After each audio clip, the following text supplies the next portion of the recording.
Diabetes सिरीजमध्ये आपलं स्वागत. आपण पाहत आहात टाईप 2 डायबिटीस.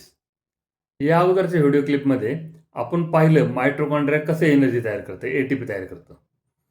परंतु ते क्लिपनंतर मला बरेच जणांचे असे प्रश्न आले की आम्ही एनर्जी ड्रिंक पितो, आम्ही कॉफी पितो, आम्ही चहा पितो, आम्ही हर्बल ड्रिंक पितो आणि त्यातनं आम्हाला भरपूर एनर्जी मिळते.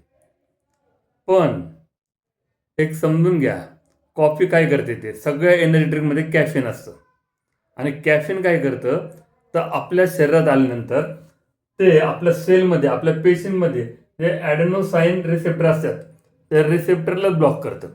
त्या रिसेप्टर ब्लॉक केल्यामुळं ॲडेनोसाईन हे केमिकल सिक्रेट होत नाही, की जे केमिकल आपण काही काळ जर काम केलं की ते केमिकल सिक्रेट होतं आणि त्यामुळं झोप येते, एनर्जी डाऊन होते, असं ते केमिकल सिक्रेट होतं. पण कॅफीनमुळे ते केमिकल सिक्रेट होत नाही.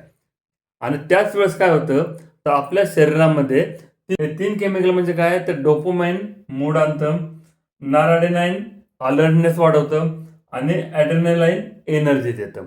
त्याच वेळेस फॅटी ॲसिडचं ब्रेकडाऊन होत असते रक्तामध्ये आणि त्यामुळे सुद्धा थोडीफार एनर्जी आपल्याला फॅटी ॲसिडवर मिळते. पण कॅफीन आपल्याला एटीपी तयार करत नाही, तो फक्त थकवा दूर करतो तात्पुरता. आणि त्यामुळं जर कॅफीन आपण जास्त प्रमाणात घेतलं गेलं तर हार्टबीट वाढतात, शुगर वाढते कारण इन्सुलिन रेझिस्टन्स अजून स्ट्रॉंग होत चालतं, अँझायटी वाढते, ब्लड प्रेशर वाढतो, ॲसिडिटी पण वाढवते.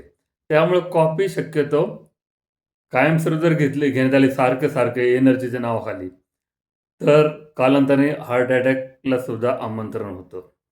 त्यामुळं कॉफी ही डायबिटीसमध्ये तर लिमिटमध्येच घ्यावं लागते.